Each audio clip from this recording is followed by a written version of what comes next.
I stood there in our sleek, modern kitchen, staring at the charred mess that used to be my passport. The acrid smell of burnt plastic stung my nose as the last wisps of smoke curled up from the marble island. The blue cover was now a blackened, shriveled husk, its edges crumbling like ash. My wife, Brielle, sat just a few feet away, casually sipping her green smoothie, her manicured fingers scrolling through her phone as if she hadn't just set fire to my identity. She didn't even look up when she spoke, her voice dripping with that smug tone I'd grown to hate. "You don't need it," she said, smirking like it was some clever joke. "Stay home and take care of the kids. That's what poor husbands do. I'm going to relax." Relax. That's what she called it. She was jetting off to Santorini tomorrow with Noah, her lover. She thought I didn't know. She thought I was too dumb, too buried in my work, to notice the late-night texts, the girls' trips, the way she'd started dressing up for errands. But I knew. I'd known for months. What she didn't know, what I hadn't told a soul yet, was that I'd just signed the deal of my life. My startup, the little project I'd poured 15 years into, had sold to an international conglomerate for $2 billion. Billion, with a capital B. Cash in my pocket, freedom in my hands, and she had no clue. I'd kept it quiet, even from her, because I wanted to surprise her with a new life. Maybe that villa in Italy we'd talked about years ago, back when she still looked at me like I mattered. But now I saw the truth. She didn't deserve the surprise. She didn't deserve me. I didn't say a word as she finished her smoothie and sauntered upstairs, humming like she'd won some grand victory. I waited until the house was still, the kids tucked into their beds, their soft breathing filling the silence. Then I moved. I grabbed a duffel bag from the closet, stuffed it with clothes, my laptop, a few essentials. I opened the safe in my office, the one she didn't know the code to, and pulled out stacks of cash, some documents, a spare key fob for the car I'd bought last year and never told her about. I didn't need much. I wasn't running away in a panic. This was calculated. This was me taking back control. Before I left, I walked back to the kitchen. The passport's ashes were still there, a dark smear on the marble. I grabbed a pen and a notepad from the drawer, scribbled a quick message. "You're right. I'll stay home. Enjoy your trip." I left it next to the ashes, knowing she'd see it in the morning. She'd think it was surrender. She'd laugh, maybe text Noah about how pathetic I was. Let her. I locked the door behind me, got into my car, a black SUV she'd never cared to notice, and drove into the night. The city lights blurred past me as I headed downtown, my mind racing but calm. I wasn't the broken man she thought she'd left behind. I was something else now, something she'd never see coming.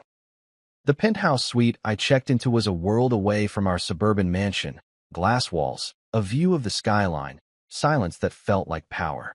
I dropped my bag, poured a glass of whiskey from the minibar, and sat on the leather couch, staring out at the city. My phone buzzed. Brielle? Probably, but I didn't check. Not yet. I needed this moment to breathe, to feel the weight of what I'd done. $2 billion. A burned passport. A wife who thought she'd outsmarted me. The kids were safe with the nanny for now. I'd figure that out tomorrow. Tonight was about me reclaiming my life. I leaned back, sipping the whiskey, letting the burn in my throat match the fire in my chest. She thought she'd trapped me, grounded me, turned me into her little stay-at-home puppet while she danced off with her lover. But she'd misjudged me. Badly. I wasn't staying home. I wasn't poor. And I sure as hell wasn't done. Tomorrow, she'd wake up to an empty house and a rude awakening. I'd left her something she couldn't ignore, not just the note, but the first hint of the storm I was about to unleash. This wasn't over. It was just beginning. I woke up to sunlight streaming through the floor-to-ceiling windows of my new penthouse suite, the city sprawling out below me like a map of possibilities. The leather couch creaked as I sat up, my neck stiff from sleeping in an awkward position, but my mind was sharp. I'd left the house last night, walked away from Brielle and her smug little game, and now I was free. The duffel bag sat in the corner, a reminder of how little I'd needed to take with me. My phone buzzed on the glass coffee table, 10 missed calls, a dozen texts, all from her. I didn't read them yet. I knew what they'd say. Confusion at first, then anger, then some half-baked excuse. She'd woken up to an empty bed, a missing husband, and that note next to the ashes of my passport. Good. Let her stew. I showered, letting the hot water wash away the last traces of our old life, then dressed in a crisp shirt and jeans, clothes she'd never picked out for me. My first call was to Juno, my lawyer. She answered on the second ring. her voice calm and professional, like always. "You're up early," she said. "Everything okay?" I told her everything.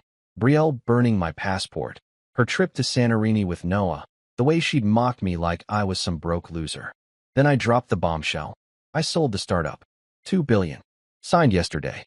There was a pause, then a low whistle. "Well, damn," Juno said. "Congratulations. And what do you want to do about her?" I smiled, staring out at the skyline. "Lock her out. Everything joint. Accounts, cards, access. I want it frozen by noon." Next, I called Theo, my business partner and the only guy who'd stuck with me through the lean years. He'd been in the room when I signed the deal, grinning like a kid on Christmas. "You're a genius," he'd said then. And now, when I told him I'd left Brielle, he laughed. "About time. What's the plan?" I told him I needed to meet some people, start putting pieces in place. He offered to handle the press if it leaked about the sale, keep my name quiet for now. I agreed. Discretion was my weapon. By midday, Juno texted, "Done. Accounts frozen. She's got nothing but what's in her purse." I pictured Brielle in Santorini, swiping her card for a cocktail and getting that polite declined from the waiter. She'd call me then, furious, demanding answers. I wouldn't pick up. I poured myself a coffee from the sweets machine, strong and black, and sat at the desk, pulling laptop open, planning my next move. The penthouse was paid for in cash, $2 million up front, no mortgage, no trail back to me yet. I'd used a shell company, something Theo had set up years ago for tax purposes. Brielle wouldn't find me here. She didn't even know I had the money to afford a place like this. To her, I was still the guy scraping by, the poor husband she'd sneered at. I needed allies now, people who could help me turn this mess into something I controlled. My first stop was Isla, Noah's fiancée. She didn't know her man was halfway to Greece with my wife, probably sipping wine and laughing about how they'd pulled one over on us.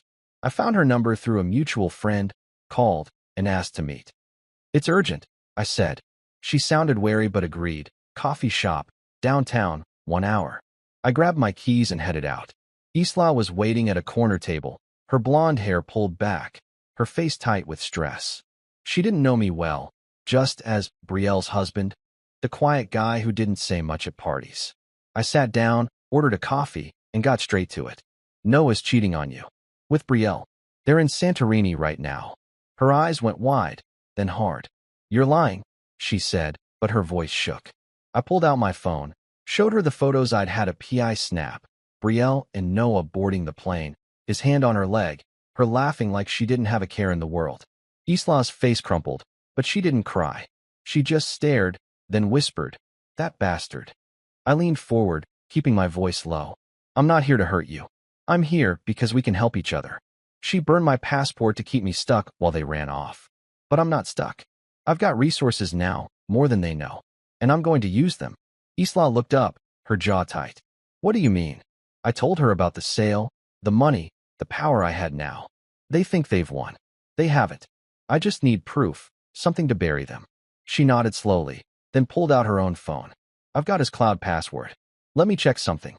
We sat there, sipping coffee, as she scrolled through Noah's backup folder. Her fingers froze. "Oh my God," she muttered, turning the screen to me. Texts. Dozens of them. Noah and Brielle plotting. How they'd drain our accounts. How they'd frame me as the bad guy. How they'd live big while I took the fall. "He said you were broke," Isla read aloud. "Said you'd never recover." I laughed, a bitter sound. "He's about to find out how wrong he is." Isla handed me the phone. "Take it. Use it. I want him to pay." I copied the texts, sent them to Juno with a note. "Start building the case." This wasn't just about revenge, it was about justice. Brielle thought she'd torched my life when she burned that passport, but all she'd done was light the fuse. I thanked Isla, promised to keep her in the loop, and left the coffee shop with a fire in my gut. The penthouse waited, my new command center. I wasn't hiding anymore. I was hunting. I sat in the penthouse that night, the city lights twinkling outside like a million little eyes watching me piece my life back together. Isla's texts from Noah's phone were open on my laptop, each message a dagger Brielle and her lover had aimed at my back. I couldn't stop reading them, even though every word burned. "He's clueless," Noah had written. "Thinks he's still got a shot at something big. Wait till we cash out." Brielle's reply. "He's too busy playing dad. Won't even notice till it's gone." They'd been planning this for months, siphoning money, setting me up to look like a failure while they ran off to live their fantasy. The joke was on them. I wasn't broke. I wasn't clueless. And I sure as hell wasn't done. I called Juno again, pacing the hardwood floor, the phone pressed tight to my ear. "You got the texts?" I asked when she picked up. "Yeah," she said, her voice steady but sharp. "This analytics, these are gold. I'm pulling footage from the house cams too, got them from the cloud backup. Sending it now." She paused, then added, "You're calm for a guy whose wife just torched his passport." I laughed, a rough sound. "Calm's all I've got left. Send it fast. I want this airtight." Juno promised to have a draft of the legal filings by morning, restraining orders, asset freezes, the works. I hung up and sank into the couch, rubbing my temples. The penthouse was quiet, too quiet, but it gave me space to think. I wasn't just fighting for money or pride. This was about the kids, about the life I'd built. Brielle could burn my passport, but she wasn't burning that. The footage came through 10 minutes later, grainy clips from the security cams I'd installed after Brielle staged that fake break-in last year. She'd claimed someone tried to jimmy the back door, but I'd never bought it. Now, watching the clips, I saw why. There she was, late at night, sneaking Noah into the garage, laughing as they stumbled inside. Another clip showed her rifling through my desk, probably looking for cash or bank statements. She'd even waved at the camera once, mocking me, thinking I'd never check. Dumb move. I saved every second of it, tagged it for Juno. This wasn't just evidence, it was ammunition. My phone buzzed again. "Brielle, where are you? Card's not working. Call me." I smirked, imagining her stranded in Santorini, tapping her foot in those ridiculous heels, yelling at some poor hotel clerk. Noah was probably sweating too, now that Isla had tipped off his firm about his extended leave. I didn't reply.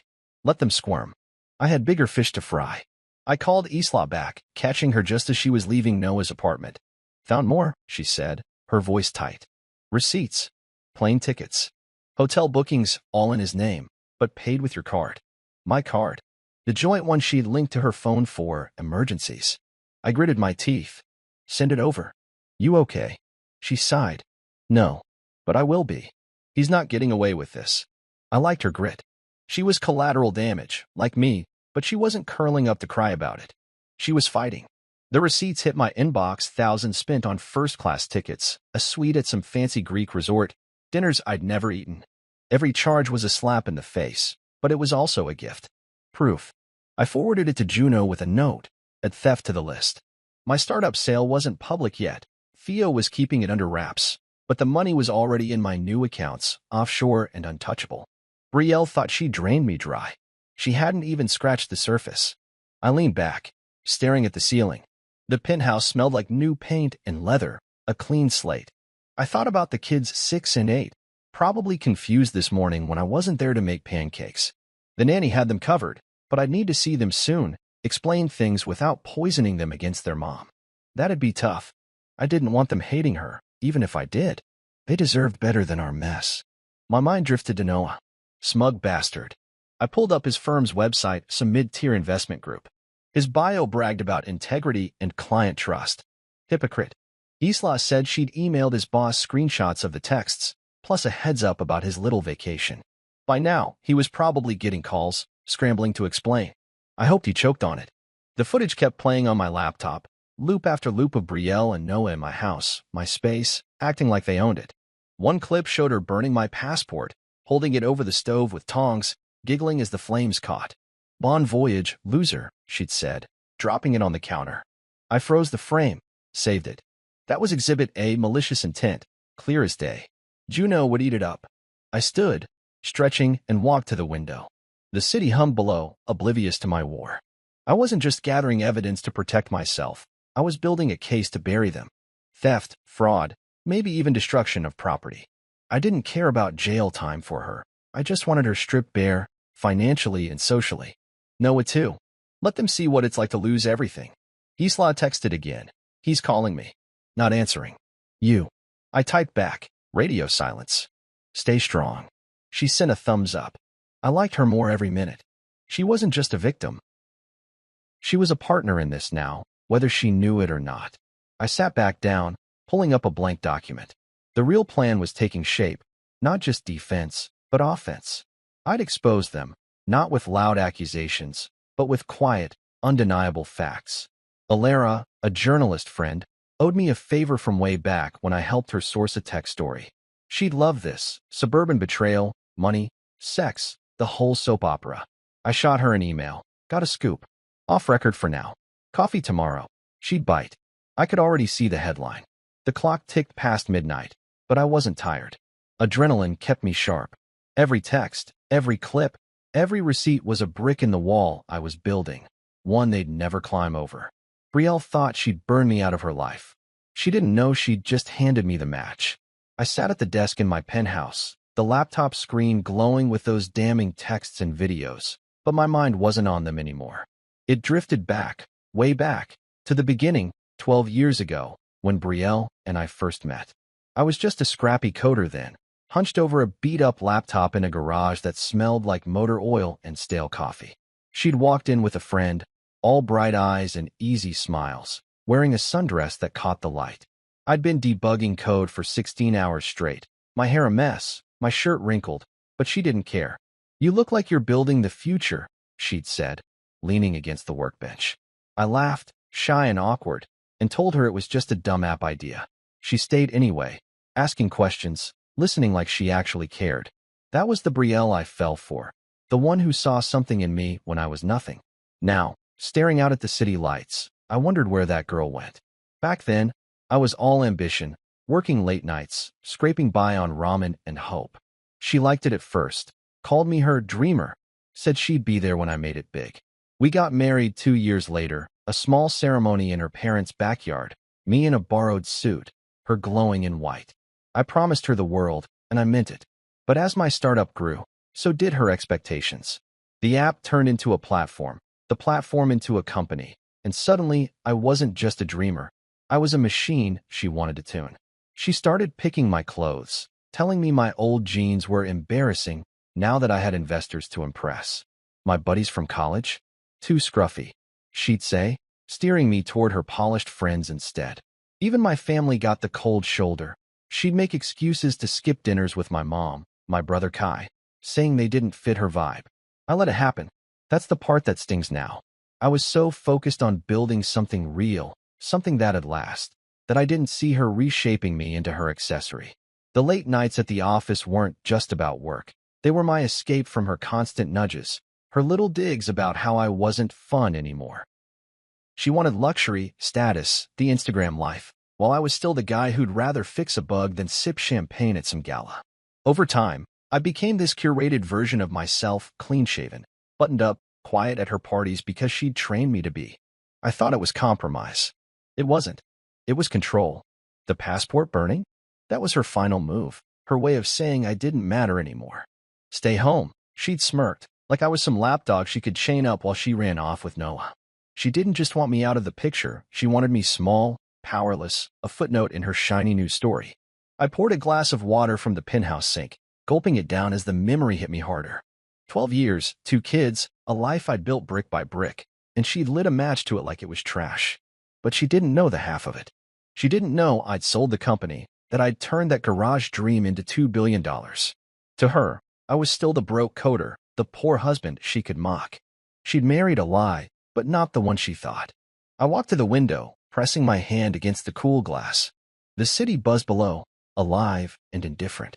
I thought about the early days, how we'd stay up late dreaming about trips we couldn't afford, like that villa in Florence I'd sketched out on a napkin once. She'd laughed, said we'd go someday when I made it. I made it, all right. And now I was here, alone in a penthouse, while she was sipping wine in Santorini with a guy who thought he'd won her. The irony twisted in my gut. I'd spent years building something for us, for the kids, and she'd traded it for a fling and a tan. My phone buzzed, another text from her. "This isn't funny. Where's the money?" I didn't answer. She'd figure it out soon enough, when the cards kept declining, when Noah's promises fell flat. I wasn't the guy she'd married anymore, not the naive dreamer she could mold. I was something else now, something she'd underestimated.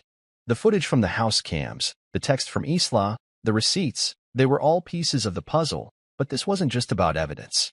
It was about me remembering who I was before her. I thought about the kids again, how she'd dressed them up like little dolls for her social media, how she'd roll her eyes when I took them to the park instead of some cute brunch spot. She'd turned our family into her backdrop, and I'd let her. No more.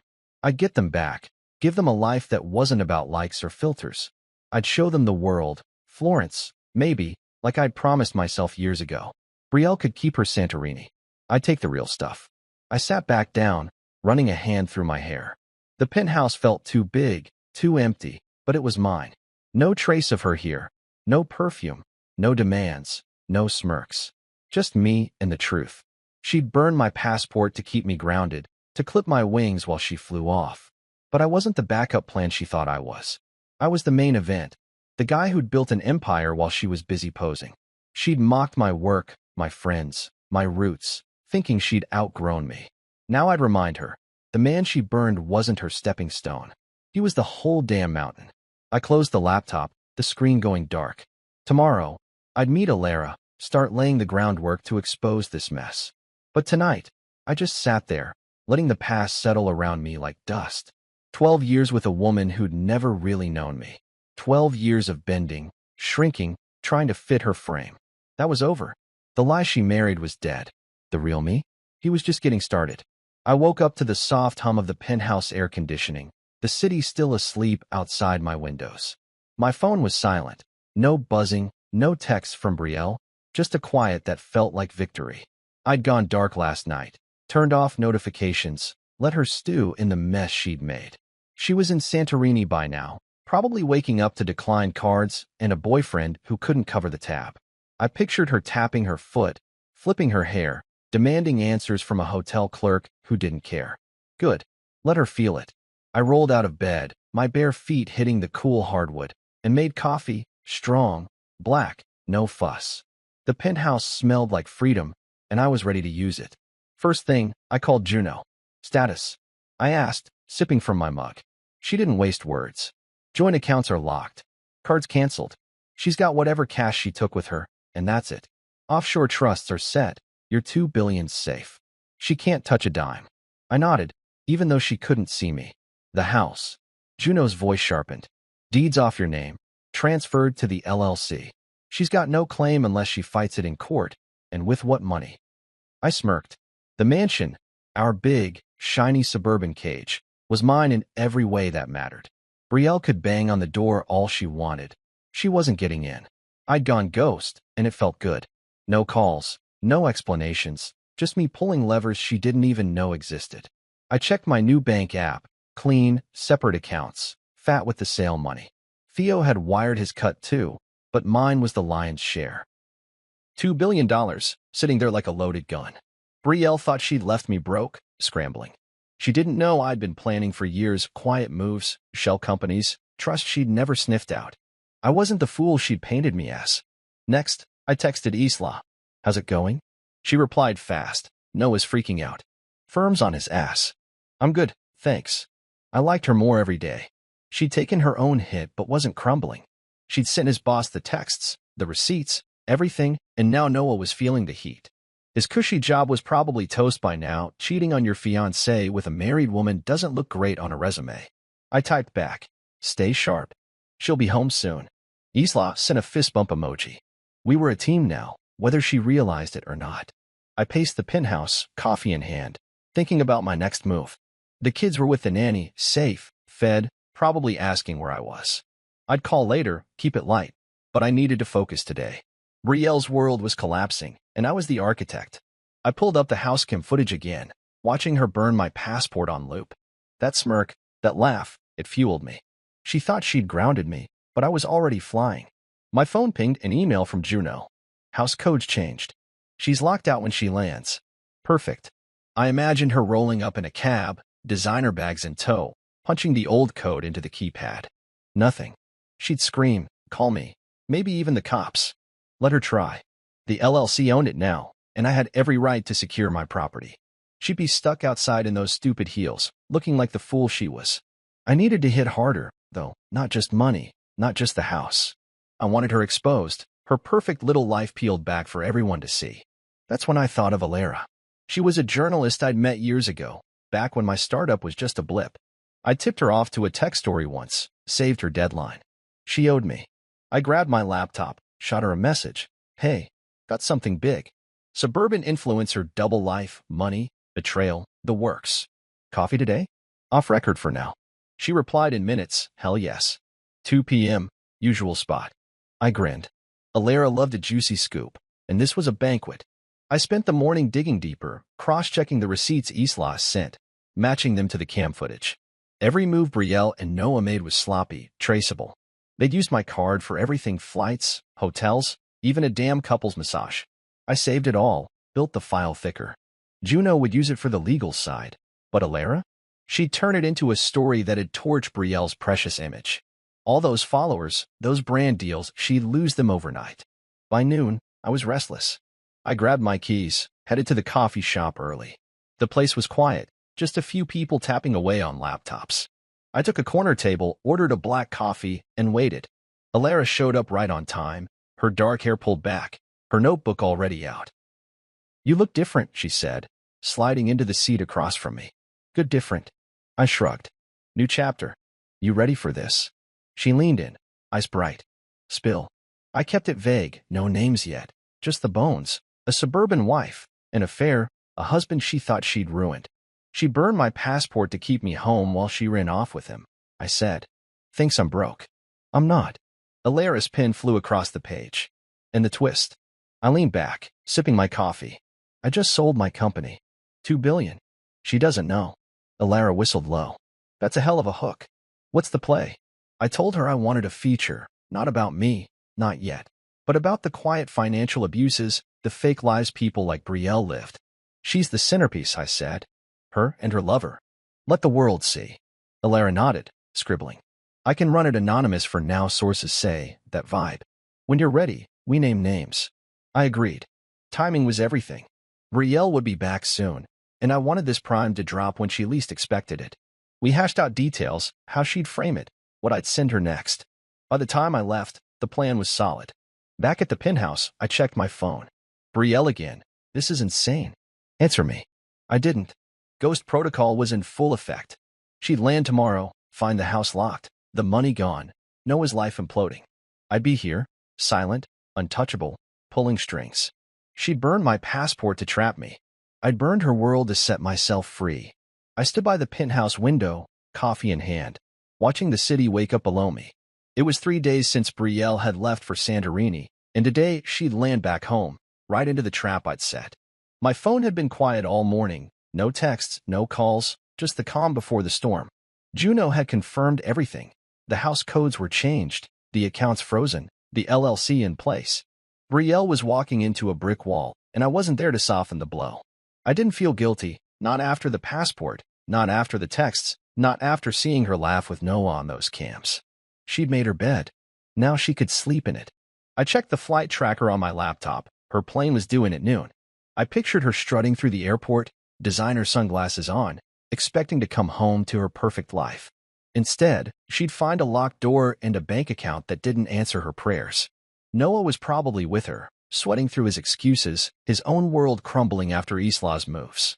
I smirked, sipping my coffee. They deserved each other, two liars scrambling in the wreckage. I wasn't at the house, of course. I'd been watching the cams remotely, the app open on my phone. The nanny had taken the kids to her place last night. My instructions, no questions asked. I'd call them later, tell them I was on a work trip, keep it simple. They didn't need to see this part. The footage from this morning showed an empty driveway, the mansion sitting there like a ghost town. I waited, knowing she'd show up soon, knowing the cameras would catch it all. Around 1 p.m., my phone pinged, a motion alert from the front door cam. There she was. Brielle, rolling up in a cab, her hair a little messy, her face tight with irritation. She dragged her suitcase to the keypad, punched in the old code. Nothing. She tried again, harder, then slammed her fist on the door. I turned up the volume, heard her yell, "What the hell?" She pulled out her phone, probably calling me, but I'd blocked her number last night. No point in listening to her scream. She paced the porch, her heels clicking, then tried the back door. Locked. She kicked it, swore loud enough for the mic to pick up, and sat on the steps, head in her hands.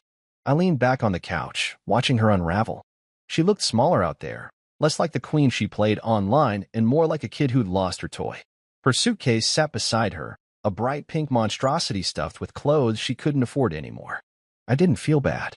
She'd burned my passport, mocked me, run off with Noah thinking she'd won. This was her wake-up call, cold, hard, and overdue. My phone buzzed. Juno. She's at the house, she said. Cops might get called if she keeps banging around. You good with that? I nodded to myself. Yeah, let her try. It's my property now. She's got no leg to stand on. Juno chuckled. She's gonna hate you for this. I shrugged, even though she couldn't see. She hated me anyway. This just makes it official. While Brielle stewed outside, I had work to do. I'd been thinking about my mom lately, how she'd raised me and Kai alone after Dad split, how she'd always said I'd do something big. She died 5 years ago, cancer, and I'd wanted to start a foundation in her name ever since. Brielle had shot it down every time, said it wasn't glamorous enough, that I should focus on real investments like her influencer friends did. Screw that. Now, with the sale money, I could do it right. I called Theo. Hey, you still got that nonprofit guy's number? He did. Sending it now. What's this about? I told him Mom's foundation, education grants, tech for kids like I'd been. He got quiet, then said, she'd love that, man. I'm in, whatever you need.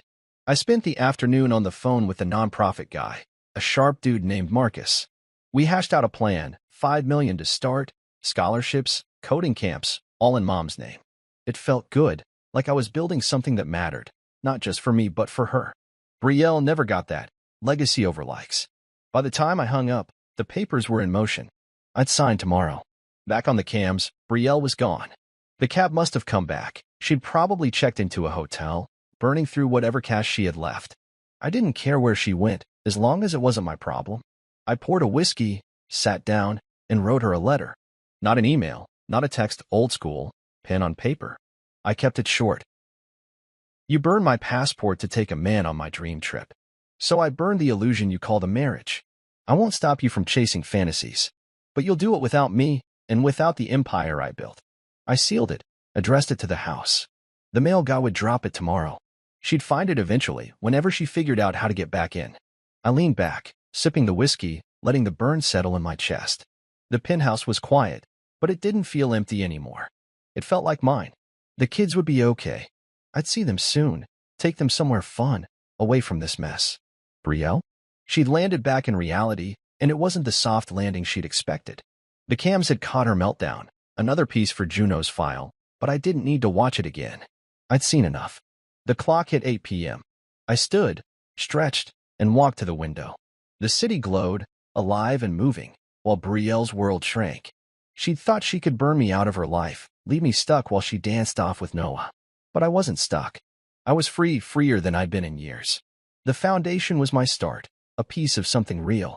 She'd get the letter, read the words, and no, this wasn't her game anymore. It was mine, and I was just warming up. I woke up to the sound of rain tapping against the penthouse windows, a steady drum that matched the rhythm of my thoughts. It was day 4 since Brielle's world started cracking, and I could feel the shift in the air, like the storm outside was washing away the last of her illusions. I made coffee, the machine hissing as I checked my phone. No calls from her, not since I'd blocked her, but the internet was buzzing. She'd posted late last night on her precious social media, some vague, dramatic caption, going through something real, but coming back stronger. I snorted into my mug. Typical Brielle, spinning her mess into a sob story, fishing for likes and sympathy. She didn't know the half of what was coming. I pulled up the house cams from yesterday's footage, her pacing the porch, yelling into her phone, then slumping off with her suitcase. She'd probably crashed at a hotel, maybe Noah's place if he'd made it back too. Didn't matter. She was scrambling, and I was steady. Juno had texted. She tried a lawyer. Some cheap guy. He's got nothing, prenup's ironclad. I grinned. That prenup, she'd laughed when we signed it, said it was pointless because I'd never amount to much. Now it was her cage, locking her out of my billions. The rain picked up, streaking the glass as I sat at the desk, laptop open. Alara's article had gone live an hour ago, behind the facade, when influence becomes control, and it was already spreading. She'd kept it anonymous like I'd asked, no names yet, just a suburban influencer who'd manipulated her husband's finances while living a double life with a lover. The details were vague but sharp.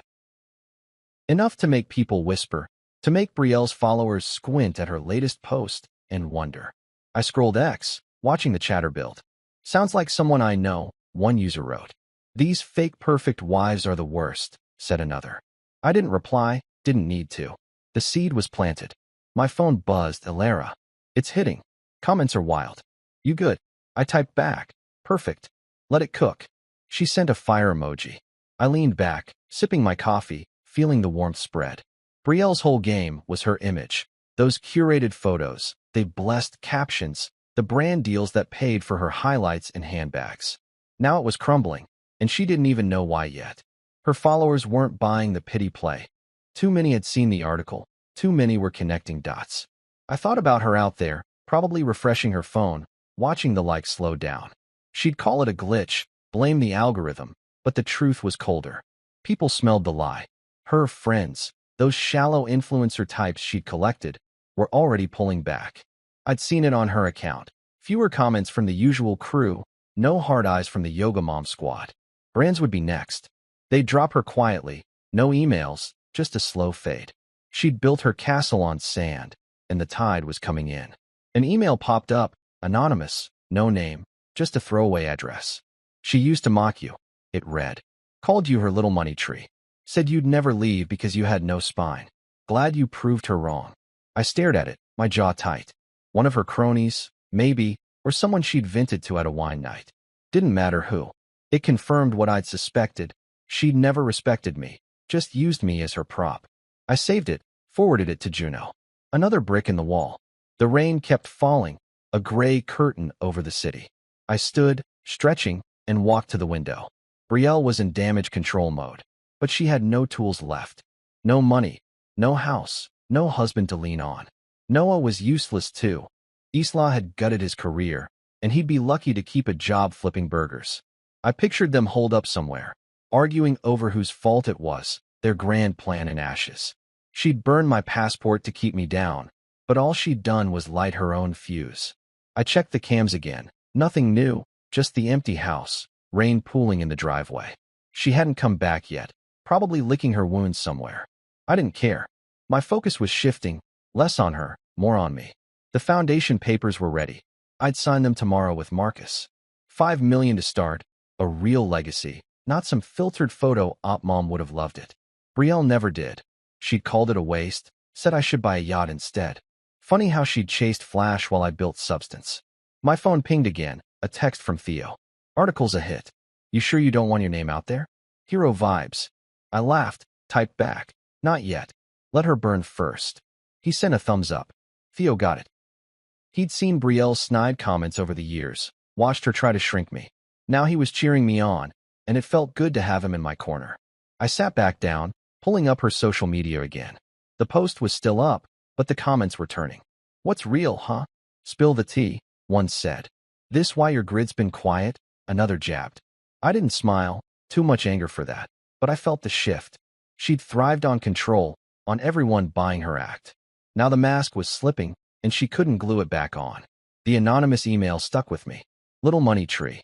That's what she'd seen me as, something to shake for cash, then toss when the leaves dried up. She didn't know I'd grown roots deeper than she could reach, that I'd turned that tree into a forest. $2 billion, a new life, a chance to be me again. She'd mocked my work ethic, my quiet nights coding while she partied. Now that work had uprooted her whole game. I poured a whiskey, the rain a steady beat outside. The article was just the start. Alara had more coming when I gave the word. Brielle's burn notice was live, and the fire was spreading. She'd wake up tomorrow to fewer followers, colder friends, a life she couldn't fake her way out of. I wasn't gloating, not yet. This wasn't about joy. It was about justice. She tried to burn me out of her story. Now I was writing the ending, and it wasn't hers to control. I stood in the penthouse kitchen, the morning light cutting through the rain clouds that had finally cleared. The coffee machine gurgled as I waited, my mind on the meeting ahead. Brielle had texted last night. Not from her number, probably a friend's phone since I'd blocked her. We need to talk. Public place. Please. I'd stared at it for 10 minutes before replying. Fine. Noon. The diner on 5th. I didn't want to see her, didn't want to hear her voice, but I needed to look her in the eye one last time. See if she'd squirm, lie, or finally break. The diner was neutral ground, busy enough that she couldn't make a scene. I'd hear her out, then walk away for good. The clock hit 11:30, and I grabbed my jacket, plain, black, nothing she'd picked. The drive was short, the city humming around me as I pulled into the diner's lot. She was already there, sitting in a booth by the window, her hair pulled back, her face bare of the usual makeup. She looked tired, smaller somehow, like the fight had drained out of her. I slid into the seat across from her, keeping my expression blank. The waitress came by, and I ordered coffee black, no sugar. Brielle fidgeted with her water glass, her nails chipped, no polish. That was new. "You're being cruel," she started, her voice low but sharp. "Locking me out, freezing everything, it's too much. You've made your point." I leaned back, sipping my coffee, letting her words hang there. She expected me to jump in, apologize, fix it. I didn't. "No," I said finally, setting the mug down. "This isn't revenge. This is release. I'm not punishing you, Brielle. I'm removing you from the center of my story." Her eyes narrowed, then widened, like she couldn't decide if I was serious. "Your story?" she snapped. "What about ours? The kids, the house?" "You burned that," I cut in, my voice steady. "The second you torched my passport and ran off with Noah. You don't get to play wife now." She flinched, her hands tightening on the glass. "It wasn't like that," she said, but her tone was weak, rehearsed. "I just needed a break. You were always working, always gone." I laughed, a short, bitter sound that stopped her cold. "A break? You planned it for months. Stole from me. Mocked me. Don't lie to my face." She shifted, her eyes darting to the table, then back up. "Okay, fine. I messed up. But you can't just erase me. We've got history. History. 12 years of me bending, building, while she posed and preened." I leaned forward, keeping my voice low. "History's why I'm here. I gave you everything: time, money, a life. You threw it back at me. Now you're out of moves." Her lips parted, then closed. She tried a new tack, softening her voice, tilting her head like she used to when she wanted something. "We can fix this. For the kids. I'll come home. We'll work it out, Al." "No," I said, sharper this time. "You don't get it. There's no home for you to come back to. It's mine, the house, the money, the life I built. You're not part of it anymore." Her face hardened, the mask slipping. "You think you're some big shot now? You'll crash without me. You always needed me to." I held up a hand, stopping her. "I needed you to what? Dress me up? Tell me who to be? I'm done with that. And you're done with me." She tried threats next, her voice rising. "I'll fight this. Lawyers, courts, I'll take half." I pulled the prenup from my jacket, slid it across the table. She'd signed it years ago, laughing, thinking it was a joke. "Read it," I said. "You get nothing. Not a dime." Her eyes scanned the page, her breath hitching. "This can't. There's no way." I stood, tossing a few bills for the coffee. Turns out poor husbands do pretty well when they play the long game. "Goodbye, Brielle." I walked out, her stare burning into my back, but I didn't turn. The air outside was crisp, the city alive around me. She'd tried everything: guilt, charm, threats, and none of it stuck.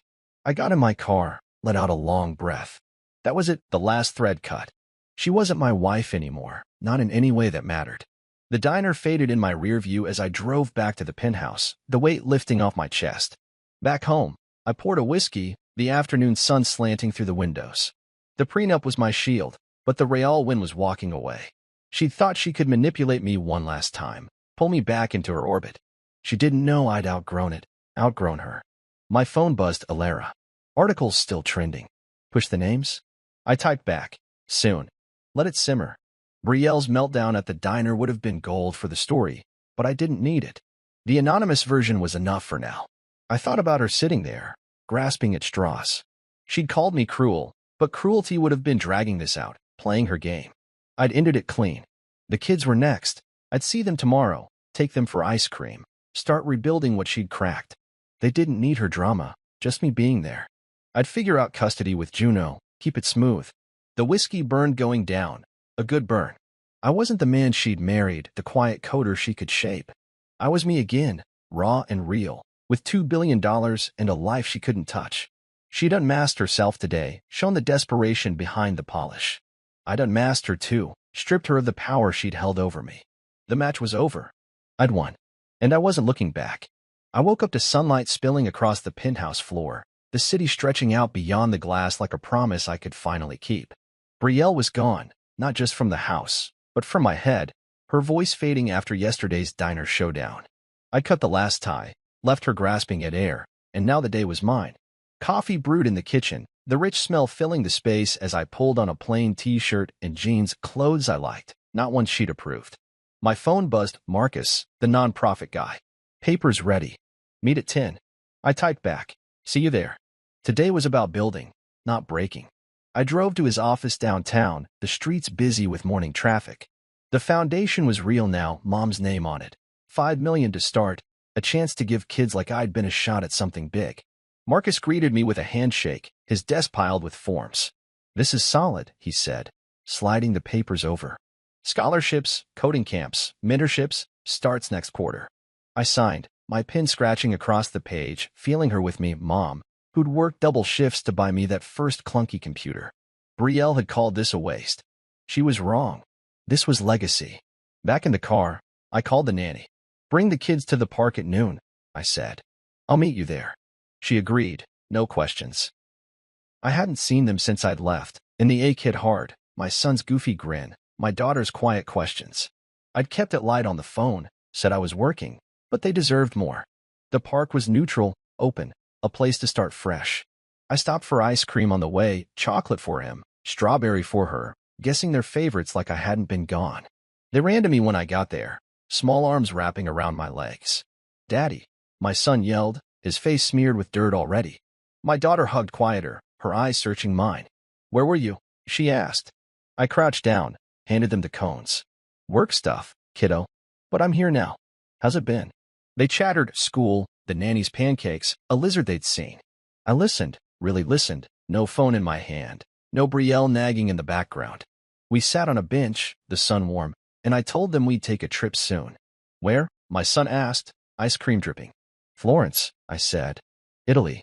Cool buildings, good food. They grinned, no clue it was my dream too, one Brielle had mocked. The nanny watched from a distance, giving us space. I'd sort custody later, Juno was on it. But for now, this was enough. They didn't ask about their mom, and I didn't bring her up. She'd call them eventually, spin her story, but I wouldn't poison them against her. They'd see the truth someday. We played tag, me chasing them through the grass, laughing like I hadn't in years. My lungs burned, but it felt good, alive, free. Later, I dropped them back with the nanny and drove to the university. I'd guest lectured there before, back when the startup was small. The dean had emailed last week, asking me to come again. I walked into the lecture hall, kids in hoodies staring up, some half asleep. I'm not here to bore you, I started, leaning on the podium. I'm here to tell you what I wish I'd known. I talked code, grit, how I'd built something from a garage. They perked up when I mentioned the sale, $2 billion, a number that made their eyes widen. Money's nice, I said, but it's what you do with it that counts. I told them about the foundation, saw a few nod. One kid asked, what's the catch? I grinned. No catch. Just work hard and don't let anyone tell you you're small. Driving back, I called Kai, my brother. We drifted, Brielle's doing, mostly, saying he was too rough for her crowd. Hey, man, I said when he picked up. Been too long. He laughed, deep and warm. No kidding. You okay? Heard some crap about Brielle. I told him short version, no drama. Damn, he said. You're a badass now. Trip soon? Me. You, the kids. I smiled. Florence. You're in. He hooped. Hell yeah. Next was Silas, my best friend from college. Brielle had hated him, called him a slacker because he didn't dress the part. Yo, he answered, voice sleepy. You alive? I laughed. More than ever. Florence, me and Kai. You. He groaned, then chuckled. Twist my arm. I'm there. We'd rebuild, me, Kai, Silas, the kids. No filters, no fakes. Back at the penthouse, I sat at the desk, laptop open. The platform I'd been coding secret, personal, needed finishing. I called it Vero, truth, authenticity, a space for real voices, not posed perfection. Brielle's world was likes and lies. This was the opposite. I typed, lines flowing, the old coder in me waking up. Hours passed, the sun dipping low, and I leaned back, satisfied. It wasn't done, but it was alive. I poured a whiskey, stepped onto the balcony. Florence waited, my trip, my way, no approval needed. The kids' laughter echoed in my head, Kai's voice, Silas's grin. The foundation was rolling, the lecture had landed, Vera was breathing. Brielle was out there somewhere, scrambling. But she didn't own me anymore. I'd shifted, money, sure, but more than that. Freedom, purpose. Me again, not her version. The city glowed below, a canvas I could paint on now. 2 billion open doors, but this family, work, truth was the key. I sipped the whiskey, the breeze cool on my face. Legacy mode wasn't about winning against her. It was about building beyond her. And I was just getting started. I stood on the stage in Lisbon, the tech conference buzzing around me, a sea of faces staring up from the crowd. The lights were hot, the mic heavy in my hand, but I felt steady, steadier than I'd been in years. It was a year since Brielle burned my passport, a year since I'd walked out and turned her world upside down. Now I was here, unveiling Vero, my platform, my truth, to a room full of coders, investors, and dreamers. The screen behind me glowed with the logo, simple, bold, real. Authenticity, I said, my voice carrying over the hum. Accountability. Truth. That's what this is about. The crowd leaned in, phones up, recording. I wasn't nervous. This was me, raw and ready. I'd spent months coding Vero, nights on the penthouse balcony with my laptop, the city lights my only company. It wasn't just an app. It was a middle finger to the fake lives Brielle thrived on, a space where people could build without posing. I walked them through it, open source roots, encrypted chats, no algorithms pushing lies. We've got enough filters, I said. This strips them away. They clapped, a ripple at first, then a wave. I saw Kai in the front row, grinning, Silas beside him giving a thumbs up. The kids were with the nanny back home, but I'd bring them here someday, show them what their dad could do. After the demo, I stepped off stage, the Q&A looming. Reporters swarmed, mics in my face. 2 billion from your startup, true? One asked. I nodded. Yeah, sold it last year. Another jumped in. Rumors say your wife betrayed you. That why you built this? I paused, the question hanging there. Brielle's shadow still followed me, even here. I smiled, kept it light. She gave me clarity. That's worth more than anything she took. They scribbled, nodded, moved on. I didn't name her, not yet. Alara's article had done its job, and Brielle's name was mud online anyway. I didn't need to twist the knife. The crowd thinned, and I grabbed a water, my throat dry from talking. Kai slapped my back. Killed it, man. Mom'd be proud. I grinned. Yeah, she would. Silas chimed in. Drinks later. You're buying, billionaire. I laughed, the sound easy. Florence had been a blast. Me, Kai, Silas, the kids, eating gelato by the Arno. No schedules, no filters. Now Lisbon was ours, a victory lap I'd earned. A woman approached, dark hair, sharp eyes. Not a reporter, something else. Great talk, she said, her voice warm but direct. I'm Noah. Artist, entrepreneur. Vero's got legs, real ones. I liked her already. No fluff, no games. Thanks, I said. What's your angle? She smiled, a spark there. Building something too. Smaller scale, but same vibe, truth over trash. We talked. Her project, mine, the mess of tech these days. She didn't ask about money, didn't fish for status. Just ideas, straight up. Rebuilding's hard, I said, testing her. She nodded. So am I. I grinned. Me too. We swapped numbers, nothing forced, just a thread to pull later. She walked off, and I watched her go, feeling something shift. Not love, not yet, just possibility. Brielle had been flash and control. Noah felt like fire and grit. I didn't need a partner, but I wasn't closed off either.